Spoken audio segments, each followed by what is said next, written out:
Bonsoir à tous. Bonsoir à ceux et celles qui sont présents ici. Bonsoir à ceux qui sont avec nous via leur ordinateur et prochainement devant leur téléviseur. Ce soir, je vous parle de droit à l'information, puis surtout de l'impact que peuvent avoir certains modèles économiques qui s'en viennent sur le droit du public à l'information. C'est une grosse question parce que aussitôt qu'on parle de journalisme, de droit à l'information, on va parler de journalisme, on va parler la plupart du temps de la démocratie, du droit du public à l'information, la qualité de la vie démocratique, la liberté d'expression, la liberté de presse. C'est souvent des notions qui sont interreliées, qui cohabitent, qui coexistent ensemble. Donc, je commence par peut-être un aspect plus contextuel, plus état des lieux. Les journalistes sont face à une crise importante. Il y a une crise économique qui frappe les médias depuis plusieurs années. Les journalistes, mais je vais vous expliquer pourquoi je mets les journalistes au pluriel, ça va être un peu quelque chose qui va être récurrent dans la soirée. Les journalistes, ça coûte cher à produire, surtout pour l'information de qualité.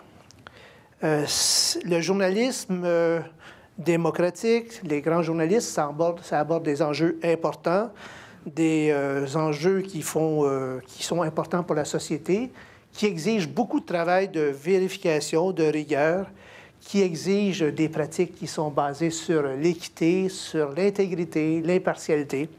Donc, c'est pas banal, cette question-là de journalisme.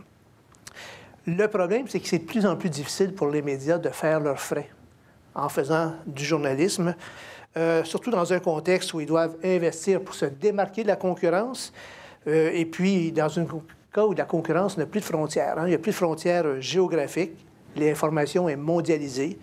Il n'y a plus de frontières professionnelles non plus, parce qu'au fond, maintenant, tout un peut se prétendre journaliste, peut prétendre à ce titre-là, à ce statut.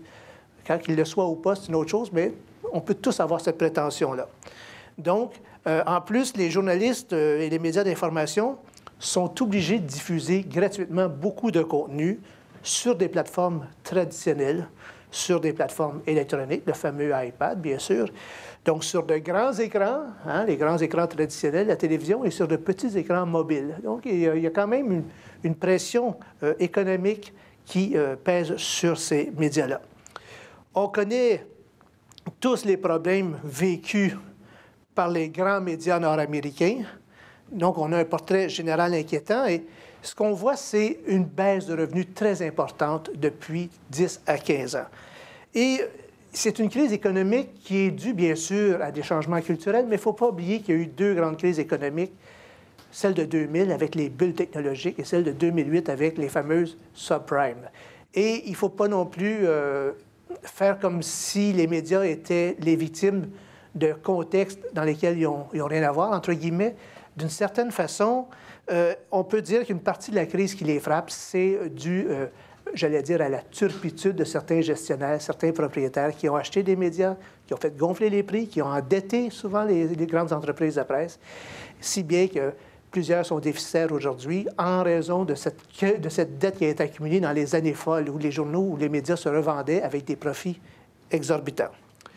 La situation, ce qu'on voit, c'est la situation américaine à l'écran, mais la situation au Québec serait peut-être moins inquiétante là-dessus, mais il y a une même tendance à la baisse au niveau des revenus publicitaires, au niveau des abonnements.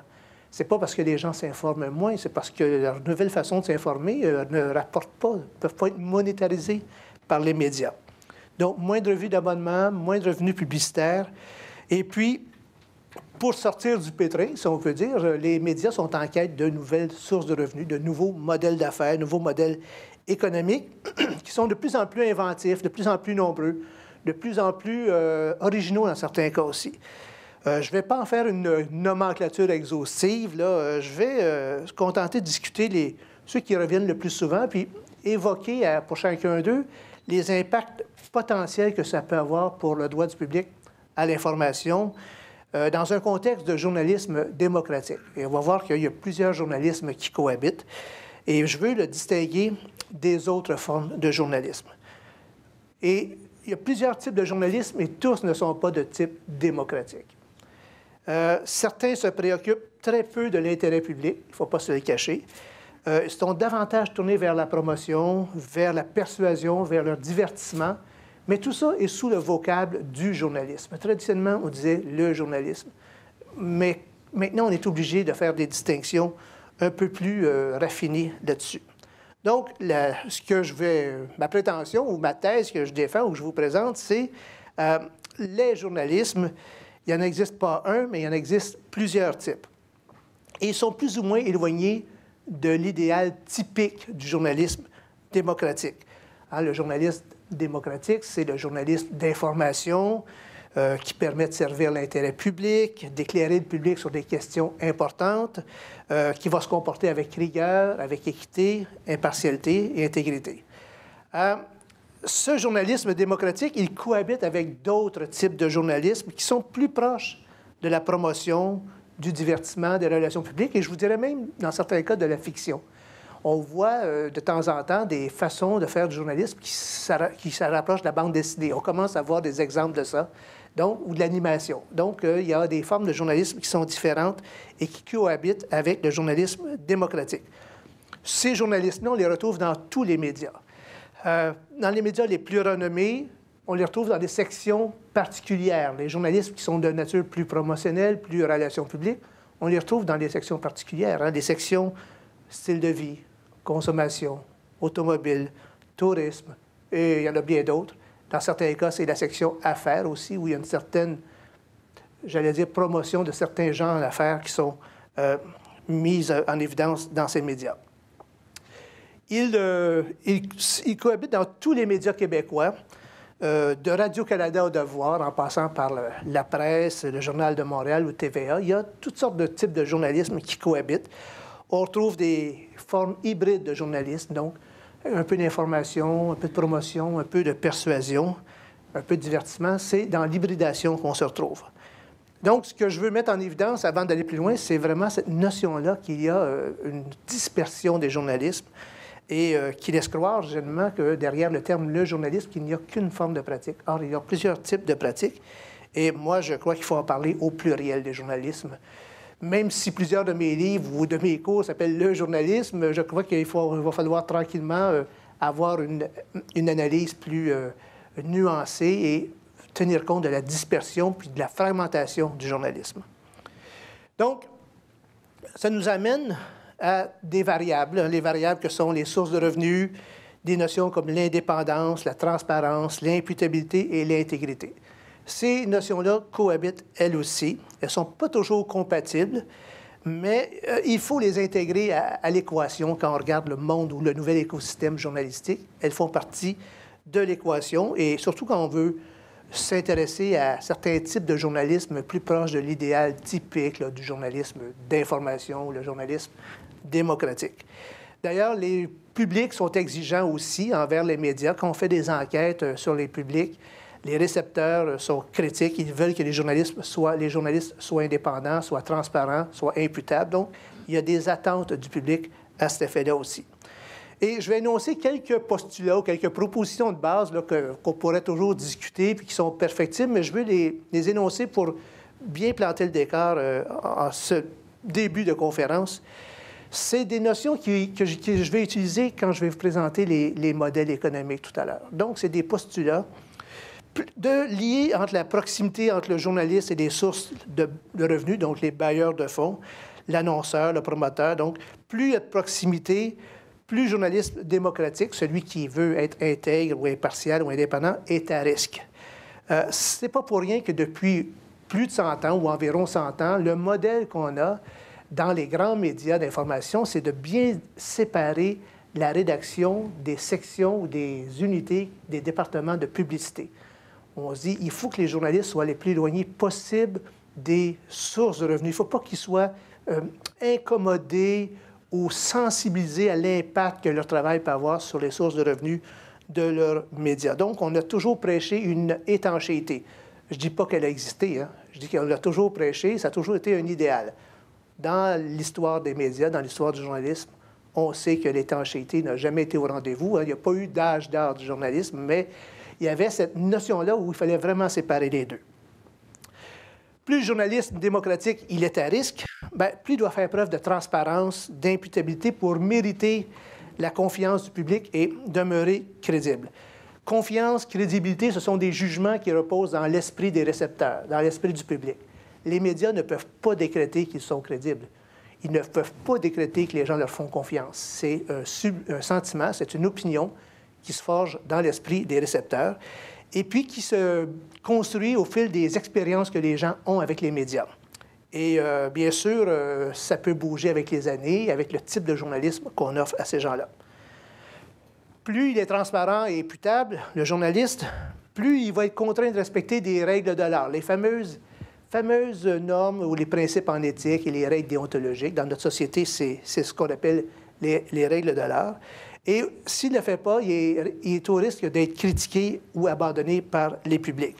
Donc, on ne peut pas échapper au regard du public. Et d'une certaine façon, on dit toujours que la lumière est le meilleur des désinfectants. Donc, la lumière, le regard public, c'est une bonne façon d'assurer que les médias se comportent tel que le public le veut ou le souhaite et tel que les médias eux-mêmes, souvent, l'affirment. Et là, plus on s'approche des formes de journalisme, de promotion, de persuasion, et je pense notamment des formes qui ressemblent aux relations publiques et à la publicité, plus il y a une obligation de transparence et d'imputabilité. Pourquoi? Pour que le public sache à quoi il a affaire. Puisqu'il y a plusieurs types de journalisme qui coexistent, il ne faut pas le nier, il ne faut pas nier ça au nom d'un certain corporatisme. Il faut que le public soit bien avisé de quel type ou à quel type de journalisme il est exposé. Et on verra aussi que les publics sont de plus en plus avisés et perspicaces aussi. On fait des recherches, moi je suis avec des groupes de recherche et quand on expose des contenus médiatiques ou journalistiques au public, ils sont très critiques, très perspicaces pour décoder, voir dans un texte la dimension persuasive ou promotionnelle, alors que le texte est présenté comme un texte d'information dans les grands médias d'information. Certains modèles économiques favorisent plus que d'autres les journalistes de promotion, de divertissement et de persuasion. Et c'est les exemples que je vais évoquer tout à l'heure. Je vais toujours présenter des exemples de modèles à l'aune de ces préoccupations-là. Et dernier aspect, dernière proposition, moins les sources de revenus sont diversifiées, moins il y a de dépendance, moins il y a d'indépendance en réalité. Donc, c'est un postulat stratégique. Plus on a de ressources, plus on a de variété, plus on peut être indépendant de ceux qui voudraient venir influencer le travail journalistique. Donc, c'est une notion stratégique qu'on voit en économie politique, en sociologie de la politique aussi, mais plus il y a de sources de revenus, plus les journalistes sont indépendants, c'est-à-dire. Donc, je fais le premier survol de quelques modèles économiques. Alors, tout ça s'inscrit encore une fois dans un contexte de précarité des anciens médias, de perte d'emploi, de pression sur les journalistes qui sont encore au travail de grands médias, la multiplication des nouveaux médias, des médias émergents, des nouveaux médias, on dit nouveaux médias comme si Internet est encore nouveau, mais on va dire les médias émergents parce qu'il en émerge toujours de nouveaux à chaque mois, chaque année. Perte de lectorat importante, on l'a mentionné.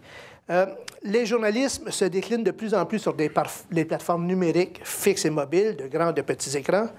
Et puis, bien sûr, ça amène la recherche constante de nouveaux revenus.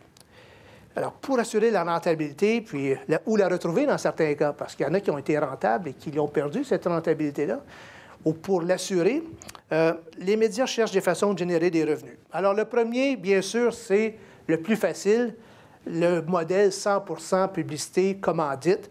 C'est le modèle classique des médias électroniques, à part de Radio-Canada, mais depuis toujours. La télévision commerciale, la radio commerciale ont toujours fait ça. TVA, par exemple.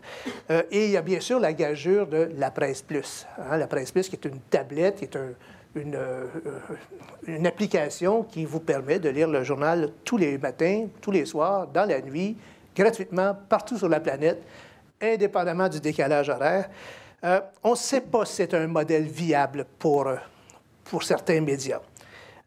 C'est peut-être pas un modèle viable pour tous les médias. Et puis, il y a peut-être la presse est peut-être appelée à migrer non seulement sur des tablettes, mais à migrer de vocation aussi. Peut-être que la presse, qui est un journal, est en train de devenir un média généraliste et qu'il y aura d'autres choses sur cette tablette-là que de l'information. Il peut y avoir du divertissement, il peut y avoir des séries, ils en produisent des séries. Il peut y avoir d'autres choses qui vont attirer de l'achalandage pour l'exposer ou pour financer la mission informationnelle qui, pour l'instant, repose sur la publicité entièrement pour la presse plus. Ce qu'on sait, par exemple, c'est que depuis toujours, quand il y a juste une source de revenus, et notamment la publicité, ça pose des problèmes sur la question de l'indépendance. Moins il y a de sources de revenus, plus on est dépendant de ceux qui nous alimentent, ceux qui fournissent l'argent. On le voit dans certains médias électroniques, on le voit surtout dans des journaux hebdomadaires, hein, les fameux journaux gratuits que vous recevez tous, que vous le vouliez ou pas, vous le recevez. Et on voit dans les études qu'on fait que ces médias-là sont soumis à des pressions fortes de la part des annonceurs. Ils n'ont pas de revenus d'abonnement, leur seule source, c'est la publicité, et ça paraît. Donc, ces pressions-là se reflètent sur le travail des journalistes. Et je vous montre un petit tableau ici. C'est une enquête que j'ai faite récemment pour le Conseil de presse du Québec auprès d'environ 400 journalistes et patrons de presse aussi. Principalement, il y en a dans les médias hebdomadaires, dans la presse écrite. Et ce qu'on voit, d'après ce tableau-là, c'est que les contraintes d'ordre économique ont généré des pressions sur le travail, et c'est surtout vrai dans la presse écrite. La presse écrite hebdomadaire qui vit de la publicité, dans une époque où la publicité a migré vers Internet beaucoup. Donc, ils ont perdu des ressources, et donc les annonceurs qui restent, il faut les garder. Et les annonceurs savent très bien qu'ils ont une marge de contrôle, une marge d'influence sur les médias. Donc, il y en a beaucoup, il y en a de l'influence. Le modèle, ce modèle du 100 % gratuit, pour qu'il soit favorable à l'indépendance du journalisme, bien, ça nécessite une très grande variété d'annonceurs, d'une part. Ça veut dire que le pouvoir de chacun est diminué dans la variété. Et ça nécessite aussi des annonceurs qui sont presque obligés d'annoncer chez vous parce qu'ils n'ont pas d'autres plateformes, ce qui est de moins en moins le cas. Donc, c'est peut être problématique pour l'indépendance journalistique d'être 100 % publicité, 100 % commandite. C'est la gageure de la presse. On verra dans le futur ce que ça va donner. Mais on peut penser qu'il y a des risques importants. J'imagine qu'ils ont été évalués, bien entendu. Mais c'est un dossier à suivre, comme on dit en recherche. Il y a bien sûr un autre modèle, le fameux mur payant, le freemium. Un modèle, d'une certaine façon, le mur payant, c'est la mouture nouvelle du modèle traditionnel. Le mur payant, c'est que, grosso modo, il y a de la publicité et de l'abonnement. Exactement comme dans les journaux qu'on a depuis 100 ans, publicité et abonnement. Donc, c'est juste maintenant que ça a migré sur des plateformes numériques. Certains contenus sont gratuits, en tout ou en partie, puis il faut payer pour en savoir plus. C'est le modèle que le quotidien Le Devoir a implanté dès le début de son arrivée sur Internet. Il a été novateur dans ce sens-là. D'abord, il a été novateur parce qu'il a été rapidement sur Internet. Et en plus, il a été novateur en mettant tout de suite un mur payant dès le début pour ne pas habituer ses clients ou ses lecteurs à la gratuité. Parce qu'un coup que la gratuité est là, c'est difficile à aller chercher, à aller convaincre vos lecteurs qu'il faut payer pour ce qu'ils ont eu gratuitement pendant plusieurs mois, plusieurs années. C'est aussi le modèle que Québécois a mis en place dans ses quotidiens depuis 1 à 2 ans à peu près, notamment pour sa section VIP. Vous connaissez peut-être, là, vous pouvez commencer à lire le premier chapitre, le lead, l'amorce d'un texte, et pour continuer à lire, il faut vous payer, il faut que vous soyez membre du VIP pour plusieurs aspects, surtout pour les chroniques et les blogueurs. Bon, ce modèle-là, il a l'avantage de diversifier les sources de revenus. Bon, il peut aussi rendre le média fragile à l'humeur de ses abonnés. Hein? Les gens peuvent se désabonner, donc c'est une perte d'argent radicale. On se désabonne plus facilement sur Internet qu'autrefois quand il fallait téléphoner à la rédaction, puis expliquer pourquoi on se désabonnait. Ça peut être plus émotif, le désabonnement. Et on le voit aussi quand il y a des enjeux très émotifs, quand il y a, par exemple, des élections, des référendums, des faits divers où les gens peuvent être choqués de la façon dont les médias se sont comportés, ou l'éditorial ou un chroniqueur est allé trop loin, les gens peuvent se désabonner. Donc, ça rend le média un peu sensible à l'humeur de ses abonnés. C'est pas négligé, ça peut influencer, ça peut jouer dans la réflexion de certains journalistes, ça peut avoir un effet inhibiteur pour certains. Et bien sûr, c'est un modèle qui n'a jamais mis à l'abri complètement les médias.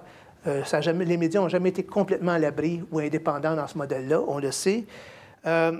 Bien sûr, dans ces médias-là, de ce modèle-là, c'est le modèle que les journaux ont depuis toujours, nos journaux, nos quotidiens.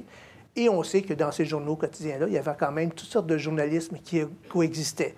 Le journalisme de promotion, il y en avait dans la section consommation, dans la section culturelle, dans bien des cas, touristique. Donc, des journalistes de promotion, de persuasion, ça existait avec le journalisme d'information. L'autre qu'on voit beaucoup, c'est le micro-paiement. En fait, ce qu'on voit beaucoup, on entend parler beaucoup, c'est le paiement à la pièce qui peut devenir un revenu marginal. Je ne pense pas qu'il y ait un média qui va vivre juste de ça, mais ça peut être un revenu marginal qui peut être intéressant dans certains cas. C'est un peu le principe du iTunes. Quand vous achetez vos chansons à la pièce sur iTunes, au lieu d'acheter l'album au complet, c'est le même principe. Vous pouvez acheter un article ou une série d'articles à la pièce. Bien sûr, ça peut influencer les choix rédactionnels parce qu'on peut se rendre compte que certains contenus sont plus vendeurs et puis ça peut influencer le type d'information qu'on va donner. On peut donner de l'information qui va être un peu plus légère, plus tournée vers les vedettes, le spectacle, les faits divers. Donc, ça peut influencer le travail journalistique aussi. Ce n'est pas un modèle qui est vraiment implanté ici. Ce qu'on voit ce qu'on voit comme modèle, c'est le modèle de Mediapart en France. C'est un média qui a été créé entièrement sur Internet, donc ce que les Français appellent les pure players, donc un modèle complètement sur Internet. Et eux, ce qu'ils font, c'est qu'ils font de l'enquête, ils offrent des contenus exclusifs, et donc c'est attrayant pour aller chercher des clientèles. Ils n'ont pas à traîner aussi toute la grande structure des médias traditionnels. Ils sont partis de rien. Ils ont juste des plateformes d'Internet. Et quand ils font des grandes enquêtes, ils peuvent agréger les textes puis faire un livre avec. C'est exactement ce qu'ils ont fait dans l'affaire Cahuzac. Ils ont vendu le livre. Ils ont fait une grande enquête sur un ministre là-bas qui avait caché qu'il avait des montants à l'extérieur du pays. Ils ont dévoilé ça. Le ministre a nié, mais ils avaient l'enregistrement, ils avaient tout, ils avaient la preuve, et finalement, il a démissionné. Et ça a tellement fait un impact qu'ils ont agrégé ces nouvelles-là, ces enquêtes-là, puis ils ont fait un livre qu'ils ont mis en vente. Ce modèle-là est intéressant, mais il n'est pas nouveau. Déjà, au siècle dernier, Albert Londres, au début du siècle dernier, Albert Londres et beaucoup de journalistes faisaient des grandes enquêtes qu'ils publiaient dans des magazines, et au bout d'un an, ça devenait des livres. Donc, c'est un modèle qui est revenu grâce à Internet. C'est quelque chose qui existait dans le passé, qui est revenu grâce à Internet. Donc, la seule façon que ça peut être intéressant, c'est avec des informations exclusives. Alors, le problème, c'est que souvent, la nouvelle la plus importante du jour, tout le monde l'a. Donc, il faut faire l'enquête, ça coûte cher et c'est pas sûr que ça va être rentable à la longue. Le clic, bien sûr, le clic, on le voit de plus en plus, c'est la fréquentation sur les sites Internet. C'est une autre forme marginale de paiement qui est associée à la fréquentation d'un site qui contient aussi de la publicité ciblée dans certains cas et qui se fait beaucoup en fonction de certains mots-clés. Et il y a une thèse qui a été faite récemment, uniformisation, le journalisme web tiré vers le bas. En fait, la thèse est portée sur le fait, est-ce qu'on cherche plus les clics ou le Pulitzer? Est-ce qu'on veut faire plus d'informations pour attirer la fréquentation, pour avoir beaucoup d'achalandage, pour faire de l'argent, ou on veut faire l'information pour faire avancer le débat public? Un des problèmes que ça peut créer, c'est inciter les médias à utiliser des mots-clés qui sont vendeurs, à prioriser des contenus qui sont plus vendeurs et qui sont moins tournés vers le journalisme démocratique. Donc, ça peut créer une tension entre le journalisme démocratique, qui en principe est désintéressé sur le plan économique, même s'ils ont besoin de manger, ces gens-là aussi, et d'autres considérations, ou des considérations d'avantages économiques que d'autres types de journalisme peuvent avoir. Donc, c'est un modèle qu'on voit, mais qui n'est pas très, très courant encore à ma connaissance, mais qui soulève toujours la question de qu'est-ce qui va motiver les journalistes à travailler. Est-ce que c'est l'intérêt public ou c'est leur intérêt propre, l'intérêt du média, de l'entreprise de presse? Un autre qui existe, qui existe, le sociofinancement, le crowdfunding, il a aidé beaucoup à lancer des projets, à lancer des médias. Le cas qu'on connaît le plus au Québec, c'est le magazine Nouveau Projet, qui est parti grâce à ce sociofinancement-là. Donc, ça peut servir parfois à payer directement la production de reportages et d'enquêtes. Dans ce cas-ci, dans le cas de Nouveau Projet, c'était pour lancer un magazine. Mais dans d'autres cas, je peux être un journaliste d'enquête qui dit écoutez, j'ai un bon sujet qui se passe à l'autre bout du monde. J'ai besoin de ramasser 25 000 $ pour aller couvrir cet événement-là. Donnez-moi de l'argent, je vais y aller. C'est grosso modo le fonctionnement du sociofinancement.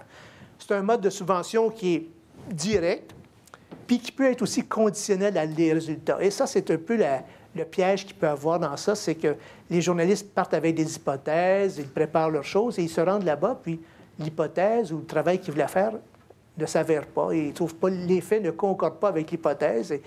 Et qu'est-ce qu'ils font dans ce temps-là? Ils ont des gens qui les ont payés pour aller dénoncer une situation, peut-être, ou enquêter, et c'est pas comme ça que ça se passe. Donc, ça peut être troublant, ça peut inciter les journalistes à produire des contenus pour satisfaire plus leurs bailleurs de fonds que le droit du public à une information rigoureuse, vérifiée et vérifiable.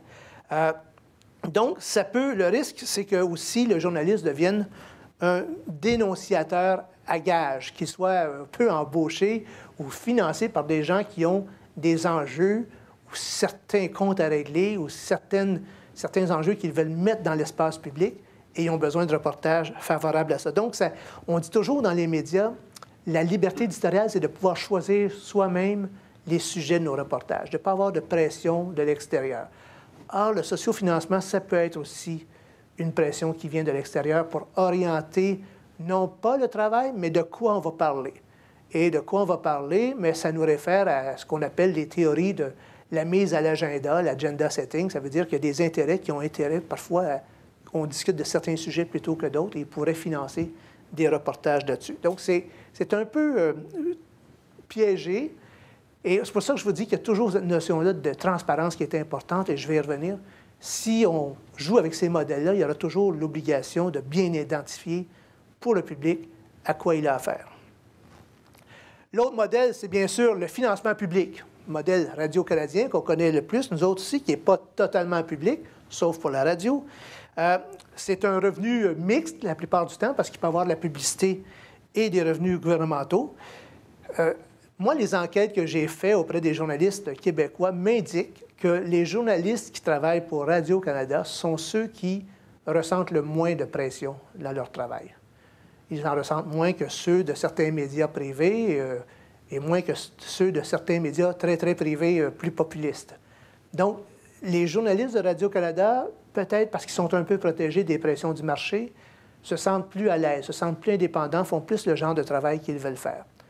Et puis, donc, c'est un modèle qui peut être assez favorable au journalisme démocratique parce qu'il évite un peu la contrainte des annonceurs, surtout à la radio. Il y a un problème quand même quand on a un diffuseur public, et on le vit au Canada, c'est la distanciation entre le diffuseur public et le pouvoir politique. On a un système où les patrons, le grand dirigeant de Radio-Canada, est nommé directement par le premier ministre. Ça peut poser des problèmes en matière d'indépendance parce qu'il y a un jeu pas de filtrage, mais il y a un jeu de hiérarchie qui se fait que l'influence peut quand même percoler jusqu'au niveau les plus proche de la salle de rédaction. Donc, quand il y a une apparence de dépendance, ça peut nuire, bien sûr, à la crédibilité des journalistes et ça peut aussi nuire à leur indépendance dans les salles de presse. Donc, c'est un modèle qui semble bien aller, mais il y a ses limites également. Et c'est toujours le droit du public à l'information qui est mis en cause à la fin. Bien sûr, ça complique le travail des hommes et des femmes dans les salles de presse. C'est pas intéressant pour eux, mais nous, il faut qu'on aille plus loin que ça. Ce que je regarde, moi, c'est le droit du public à l'information, parce que tout le monde est supposé d'être au service de ce droit du public à l'information. Alors, c'est toujours cette dimension-là qui m'intéresse dans ces études-là. Il y en a un qu'on connaît moins, c'est ce qu'on appelle le journalisme de source, que vous connaissez peut-être dans le content marketing, ceux qui sont plus proches de cette tradition nord-américaine, anglo-saxonne. Bien, souvent, ce sont des médias, ce sont des marques ou des organisations qui deviennent leurs propres médias. Elles publient leur matériel, elles publient leur journal, et quand on le lit, là, souvent, les textes sont aussi bons que bien des textes qu'on lit dans les grands quotidiens du matin ou du soir maintenant, sont aussi bons que tous les grands journalistes, sauf qu'ils sont dans un environnement qui est différent, un environnement sous contrôle aussi. Question d'indépendance, là aussi. On le voit dans des formations politiques, des ONG, vous voyez tous le Reporters sans frontières, là, Amnesty International, ils ont des journaux, ils ont des magazines. L'UNESCO, c'est ce qu'on appelle le journalisme de source. Il y a des compagnies qui sont davantage plus tournées vers l'économie, les banques, en route à Air Canada, mais il y a beaucoup des ONG qui ont leur propre journalisme également et qui, bien sûr, sont dans le journalisme, qui a de l'information, mais il y a aussi une dimension promotionnelle. Le but, c'est de faire parler de l'organisation dans l'espace public. Donc, il y a une dimension de promotion dans ça. Même si l'information est vraie, il y a un mandat de promotion qui est lié à ça. Au Brésil, c'est un aparté, au Brésil, il y a un de mes collègues qui a fait sa thèse de doctorat sur le Sénat là-bas, et le Sénat a son propre poste de télévision avec ses propres journalistes. Et c'est les journalistes qui couvrent le Sénat, sont payés par le Sénat. C'est ce qu'on appelle du journalisme de source également. Et les journalistes là-bas se défendent d'être à la solde du Sénat. Ils prétendent qu'ils sont indépendants. Mais c'est du journalisme de source. Donc, c'est des modèles qu'on voit ici et là, sont payés par l'institution publique qui est le Sénat brésilien. Maintenant, la thèse nous dit qu'ils ne sont peut-être pas aussi indépendants qu'ils le prétendent, mais ça existe beaucoup, beaucoup dans notre société parce que parfois, c'est la seule façon d'avoir de l'information. Les syndicats en ont, les groupes patronaux en ont, les universités en ont de ces médias-là, qui sont des médias de source. L'autre qu'on voit de plus en plus, c'est le brand, le journalisme de marque. Et là, c'est intéressant parce que c'est une autre façon de rejoindre des publics en imitant le journalisme. Hein, il y a des reportages, il y a de l'entrevue, il y a de la vidéo, mais c'est sous le contrôle étroit du bailleur de fonds. Donc, évacuation du contenu critique, vérification du bien fondé des affirmations, mais disons qu'il n'y a pas de croisement pour mettre l'autre thèse ou contredire nos sources dans ce genre de contenu-là. On est là pour exposer une marque. Donc, le degré d'indépendance est assez mince et loin d'être garanti. Il y a de l'autocensure au rendez-vous, bien sûr. Et on est dans le journalisme, encore une fois, promotionnel et dans certains cas, dans le journalisme de persuasion. C'est plus que d'information. Et quand je dis ça, il ne faut pas oublier que la visée communicative de vouloir être promotionnel, persuasif ou informateur, ça traduit aussi des stratégies de narration, des stratégies argumentatives pour, dans certains cas, contourner l'esprit critique des récepteurs. Hein? On vous donne des airs de journalisme parce que les gens, les citoyens, les récepteurs sont habitués au journalisme de s'y fier plus ou moins, et il y en a qui empruntent les mêmes formes pour contourner la vigilance des récepteurs. Donc, cette notion-là est importante. Il y a quelque chose, je dirais, sur le plan de l'éthique qui est fort discutable dans ces modèles-là. Le créateur, là, je vous l'expose, Joe Pulizzi, c'est celui qui a inventé ce modèle-là. Lui, il dit qu'il ne faut pas se faire d'illusions. Hein? C'est sûr que ce qui est raconté est vrai, mais ce n'est pas nécessairement toute la vérité. Il n'y a pas de contradiction, de contre-vérification. Et puis, l'important, c'est de rencontrer des objectifs d'affaires. C'est ça qui est le but de l'exercice avec ce journalisme-là. La différence, ce n'est pas tellement comment l'histoire a été faite, ce n'est pas la compétence technique du journaliste, c'est pourquoi ça a été fait. Et bien sûr, ça veut dire, encore une fois, que pour atteindre les objectifs, bien, le journaliste, il ne faut pas qu'il sorte trop des ornières qui lui ont été signalées dès le départ, dès l'embauche ou dès le moment où il a reçu le contrat. Parce qu'il ne faut pas oublier que dans bien des cas, ça va être des journalistes pigistes qui vont faire ça. Ce n'est pas nécessairement des journalistes qui sont là à temps plein. Donc, les pigistes, déjà, ils ont moins de latitude, moins d'autonomie que les journalistes syndiqués. Les enquêtes nous le montrent. Moi, j'ai fait des enquêtes au Québec. Les journalistes nous le disent eux-mêmes. Même les cadres de salles de rédaction, quand ils répondent aux questionnaires, reconnaissent que les journalistes pigistes qu'ils embauchent ont moins d'autonomie que leurs journalistes syndiqués. Les cadres eux-mêmes le reconnaissent. Fait que quand même eux le reconnaissent, je pense qu'on peut dire que l'énoncé n'est pas trop dangereux à démontrer dans l'espace public. Le dernier que je veux vous exposer rapidement, puis après ça, je vais aborder la dernière partie de l'exposé, c'est ce qu'on appelle le journalisme entrepreneurial. Dans beaucoup de cas, c'est des pigistes, ça aussi. Des gens qui ont décidé parfois de quitter les médias ou qui n'ont jamais pu y rentrer comme journalistes à temps plein. Donc, ils sont devenus pigistes et ils ont décidé de devenir eux-mêmes un média. Et là, du coup, ils font le travail de rédaction, ils font le travail de recherche de commanditaires, ils font la publicité, ils font tout. Ils sont très, très proches des sources de financement, des bailleurs de fonds. Et cette proximité-là, bien entendu, met à risque beaucoup l'indépendance journalistique. Et quand l'indépendance est à risque, c'est toujours le public qui est la victime potentielle. Hein? C'est lui, le public, qui, à la limite, se retrouve avec des contenus qui n'est pas toujours capable d'évaluer ou dont il ne peut pas toujours évaluer la qualité.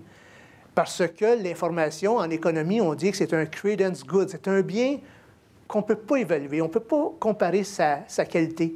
C'est pas comme quand vous allez au restaurant, puis vous mangez, vous pouvez dire c'est bon ou c'est pas bon. Vous pouvez évaluer ça. Si vous achetez une voiture, puis qu'elle tombe en ruine 2-3 ans après, vous pouvez évaluer la qualité de la voiture.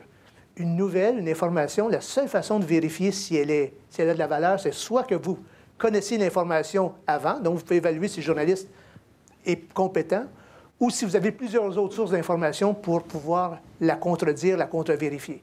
Mais en soi, c'est quelque chose dont on ne peut pas évaluer la valeur. Et c'est pour ça c'est important d'avoir des journalistes qui s'intéressent au journalisme que j'appelle le journalisme démocratique, donc celui qui est le plus indépendant et le plus tourné vers l'intérêt public. Ceci étant dit, on l'a vu, il n'y a aucun modèle qui est parfait. Il n'y en a aucun qui garantit pleinement le droit du public à une information de qualité, une information au-delà de toute pression, mais il y a des modèles qui sont plus favorables que d'autres, c'est certain. Rappelez quand même que dans le passé, il n'y avait pas de modèle économique parfait non plus. Il y a toujours eu, même dans l'âge d'or des médias, de la presse écrite, toutes sortes de pressions qui s'exerçaient sur les journalistes, beaucoup pour des raisons commerciales. Vous savez que pendant des décennies, avoir un quotidien, c'était comme avoir une planche à imprimer de l'argent. C'était très, très payant. Les taux de rentabilité étaient de 30, 40, 50 % dans certains cas. C'était très, très payant. C'est plus le cas maintenant. Mais il y a eu un mythe qui a fait en sorte que quand on parlait du journalisme, tout le journalisme était sous la même conception du journaliste d'intérêt public, démocratique, alors que même dans ces médias-là se côtoyaient différents types de journalisme. Certains servaient à financer les autres, apportaient de l'eau au moulin avec l'argent qui apportait de la publicité. Parce que souvent, les journalistes qui faisaient de l'information pure et dure, des choses ardues, la politique, l'économie, l'international, c'est pas eux qui apportaient le plus grand nombre de lecteurs, le plus grand nombre d'annonceurs. Mais il était important pour assurer la crédibilité du média. Donc, il y a toujours eu des journalistes plus ou moins démocratiques, plus ou moins promotionnels, persuasifs, qui ont coexisté. Et puis, la crise économique, ce qu'elle révèle, elle les permet de mieux les voir. Elle permet de mieux les voir parce que les médias sont obligés de mettre en valeur certains types de journalisme qui étaient cachés dans le cadre homogène d'autrefois. Les médias cherchent de nouveaux revenus, donc on voit qu'ils vont mettre de l'avant de nouveaux types de journalisme. Et on me dit que les gens en relations publiques, certains aimeraient bien que ce soit encore plus vivant, encore plus présent, ces types de journalisme-là, qui leur permettent d'avoir accès au public, par exemple, des grands médias, tout en étant, je dirais pas en subventionnant, mais en subventionnant ou en participant au travail de ces journalistes-là. La question, c'est comment le public va être avisé de ces choses-là. Les journalistes proches de la promotion peuvent générer des revenus nécessaires pour financer le journalisme démocratique. Ça va être utile sans doute dans les médias à l'avenir, dans un cas de gratuité, d'avoir des gens qui apportent de l'eau au moulin, qui vont servir à financer des aspects de l'entreprise qui ne sont pas payants. Le journalisme d'enquête, ça coûte cher. Le journalisme international, ça coûte cher. Ça ne rapporte pas beaucoup de revenus. En abonnement, peut-être qu'on peut vendre certains reportages à la pièce, dans le micro-paiement, mais ce n'est pas ça qui va être le plus important comme source de revenus. Mais si on fait ça, ça se peut qu'il y ait une dispersion des types de journalisme à l'intérieur de mêmes médias. Si on fait ça, il y a une obligation qui vient avec ça, c'est la transparence, l'imputabilité puis l'intégrité. Ça, c'est une obligation qui vient avec ce nouveau modèle-là de journaliste. Il va falloir que les gens sachent à quoi exactement ils ont affaire.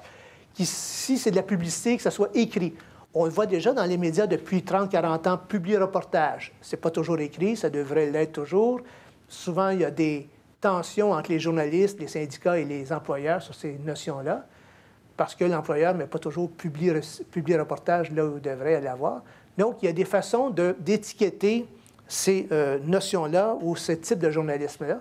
Et ça va être peut-être ça qui va permettre de rendre ces journalistes de promotion plus acceptables dans l'espace public quand on va savoir exactement à quoi on a affaire. Mais si on nous passe de la persuasion, de la promotion, de façon cachée, là, ça peut être plus discutable. Et c'est d'autant plus difficile, je dirais pas d'autant plus difficile, mais il y a maintenant un nouveau joueur dans l'espace public, c'est le cas de dire, ce sont les citoyens, traditionnellement, les citoyens, ils pouvaient critiquer les médias, mais leur critique restait dans leur salon, dans leur cuisine, au dépanneur, à l'usine, dans le bureau. Quand ils écrivaient des lettres ouvertes aux médias pour se plaindre, les lettres ouvertes ne passaient pas, ou très peu, parce qu'il y avait un processus de filtration qui faisait en sorte que les médias défendaient leur intérêt. C'est fini. Il y a des gens qui viennent d'arriver dans le décor et qui ont dit maintenant, ce qu'on a à dire contre les médias, on va le mettre sur Internet, sur les médias sociaux, sur des blogs, sur Twitter, et il peut y avoir beaucoup de réactions face à ça. Ça peut être un risque de réputation ou d'image de marque de certains médias s'ils ne font pas preuve de cette transparence et de cette imputabilité-là dans l'espace public. Ils ont perdu le monopole de l'accès à l'espace public et il faut apprendre à rentrer dans la conversation et à se justifier, à raconter pourquoi on a fait telle et telle chose, pourquoi on a couvert tel événement, pourquoi on l'a couvert de telle façon. Et on le voit de plus en plus, d'ailleurs. Si vous êtes attentif à ce qui se passe dans certains médias, de plus en plus, on essaie d'expliquer pourquoi on le fait, parce qu'on sait très bien qu'il y a des citoyens, ce que j'appelle le 5e pouvoir, qui surveille le 4e pouvoir, qui est un genre de dispositif de co-régulation.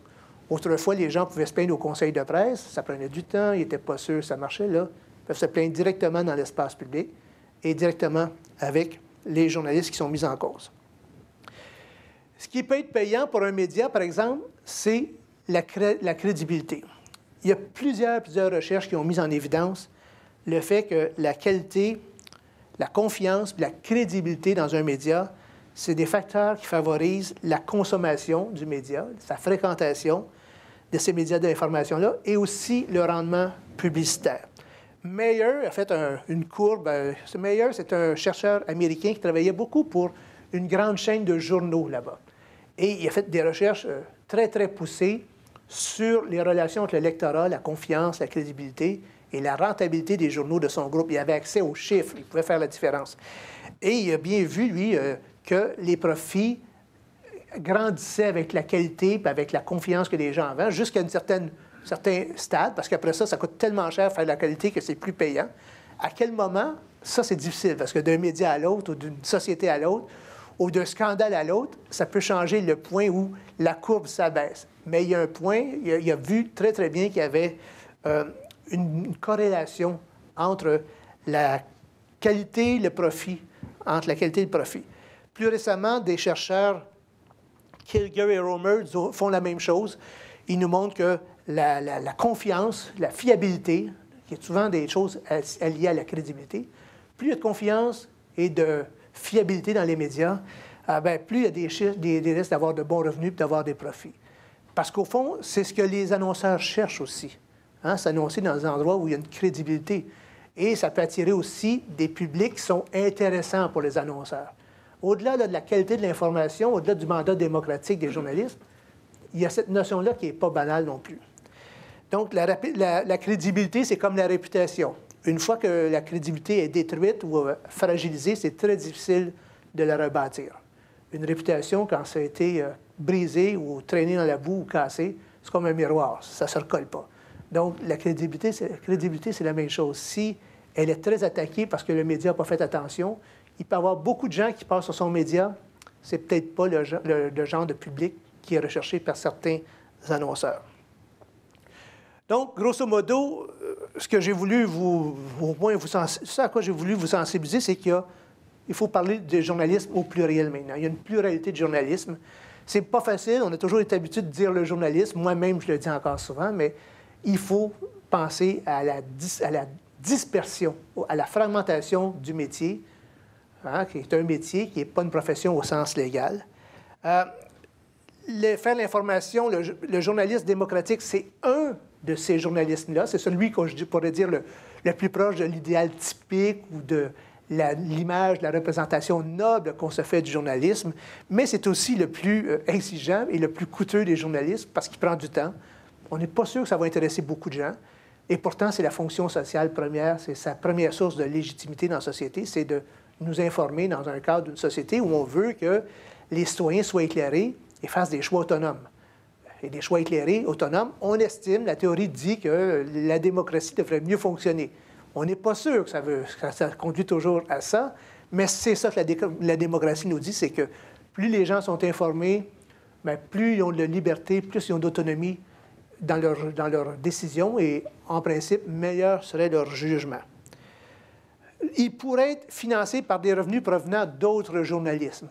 C'est possible que dans un média, au lieu d'avoir juste une source, la publicité, ou deux sources, les revenus de la publicité, qu'on dise, bien, il va y avoir des sections dans notre média qui, au lieu d'être juste la publicité comme autrefois, il va être d'autres types de contenus rédactionnels qui vont être faits du journalisme, mais avec du journalisme promotionnel, du journalisme publicitaire, du journalisme persuasif.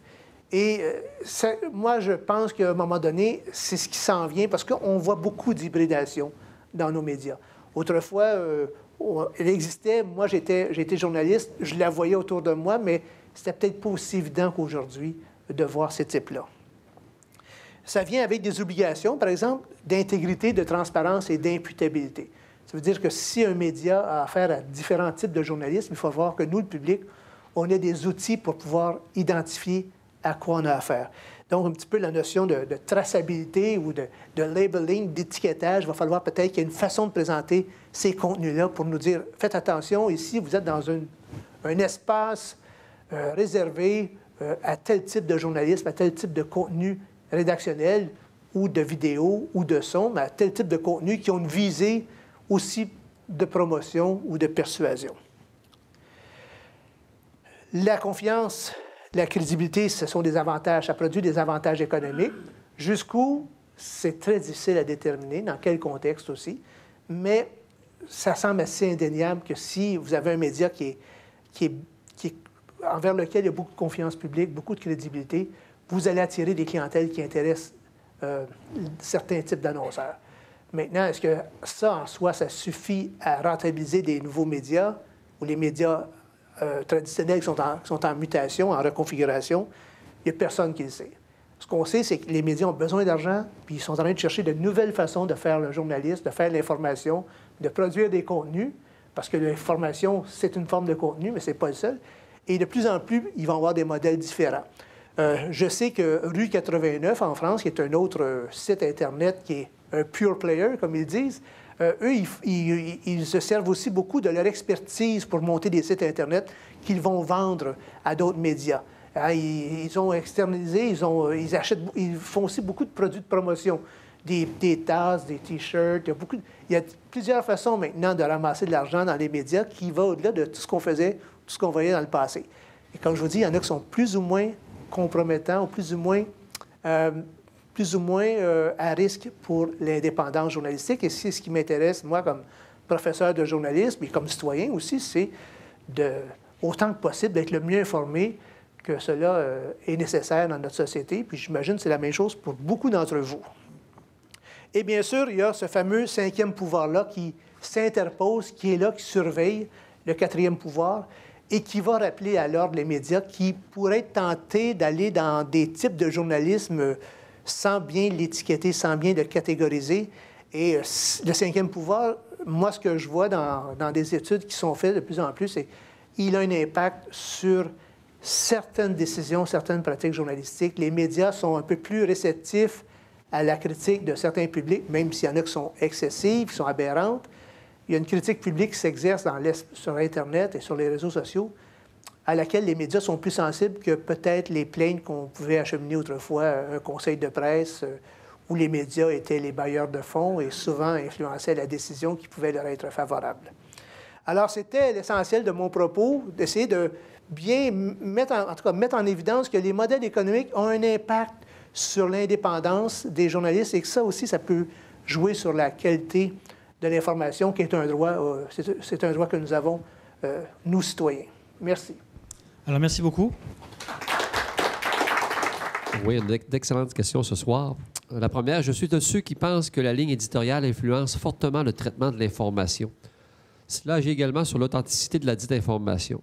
Pensez-vous que les nouveaux modèles économiques actuels favoriseront cette influence ou, au contraire, permettront-ils une information plus authentique, impartiale?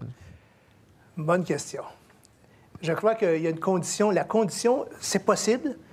Et la condition, c'est vraiment, je reviens encore à cette notion-là, c'est la question de transparence. Si, à partir du moment où des médias cherchent à oblitérer ou à occulter soit leur ligne éditoriale, soit ce qui influence leur ligne éditoriale, soit nier qu'il peut avoir une influence même. Moi, je m'inquiète à ce moment-là quand les médias commencent à occulter ça, parce que c'est vrai que ce n'est pas facile à dire publiquement, mais quand on fait des recherches auprès des journalistes eux-mêmes, moi, c'est une partie de mon travail, c'est de faire des entrevues avec des journalistes, faire des sondages auprès de 300-400 journalistes. Ils me le disent. Donc, visiblement, ça a une influence, ces choses-là.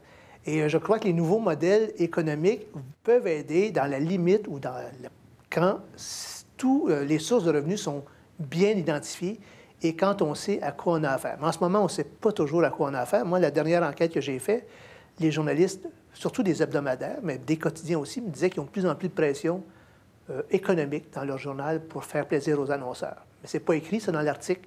Ici, on fait plaisir à l'annonceur. Hein? Il devrait y avoir un mode d'étiquetage pour qu'on sache à quoi on a affaire. Ça fait partie de la liberté d'expression, bien sûr, de la liberté de presse, de vendre son journal à certains intérêts, mais on a le droit de savoir à qui. On a une question dans la salle, ici. Bonsoir. Dans cette mouvance-là, je voudrais revenir sur une de vos conclusions, qui est le financement, en fait, qui pourrait provenir d'autres types de journalisme. Étant moi-même journaliste dans le domaine spécialisé depuis une douzaine d'années, je constate que la ligne ou le mur entre les intérêts du propriétaire et le droit du public à l'information est inexistant. Ou à peu près. On peut se battre pour établir un certain mur, mais dans les faits, l'éditeur a toujours le dernier mot si son intérêt domine ou prédomine. Bon. À ce niveau-là, en fait, les nouveaux modèles que vous avez proposés, que je connais bien, en fait, sont pour moi inopérants parce qu'on peut à peu près pas départager la ligne éditoriale ou la liberté de presse avec les intérêts économiques ou idéologiques du propriétaire.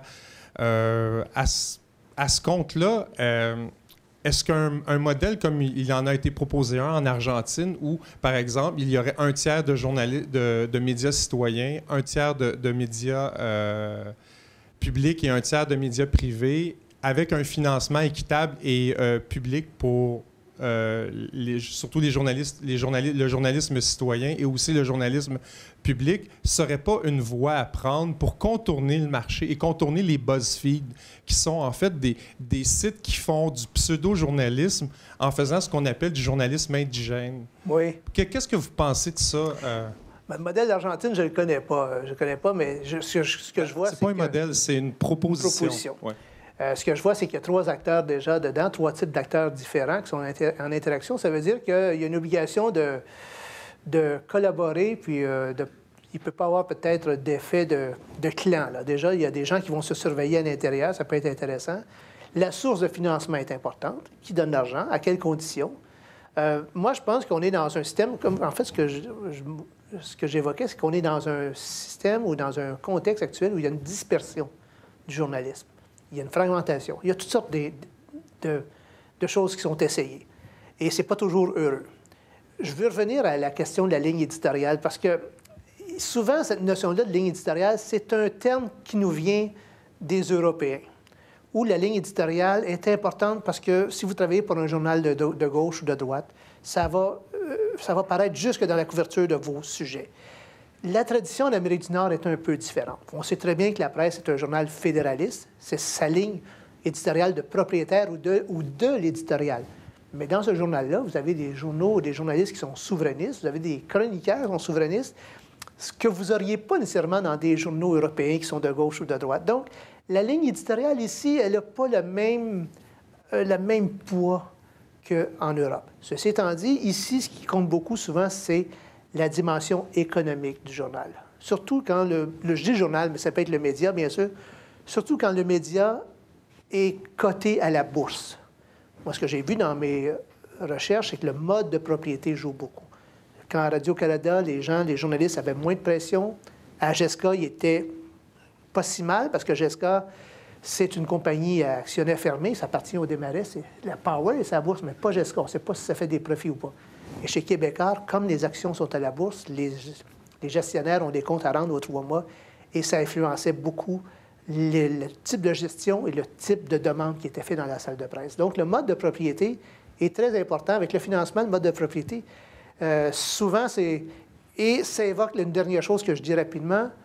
Les journalistes, ce sont des syndiqués. Hein, on dit la Fédération professionnelle des journalistes du Québec. Ce sont des journalistes, ce sont des syndiqués, des employés qui n'ont pas l'autonomie professionnelle qu'aurait un vrai professionnel. Un ingénieur, quoiqu'au Québec, il faut faire attention, mais un ingénieur, en principe, s'il estime que ça prend 3 poutres sur le pont, il ne va pas en enlever une parce qu'il y a des économies. Hein. Ils ont des obligations. La charge portante, elle ne fait pas de compromis, elle. En journalisme, les considérations économiques peuvent jouer sur la qualité de puis sur la qualité du travail. Et les journalistes eux-mêmes sont dans une hiérarchie. Ce sont des syndiqués ou pas. Et ils n'ont pas l'autonomie professionnelle pour résister à certaines demandes. Et ça paraît beaucoup.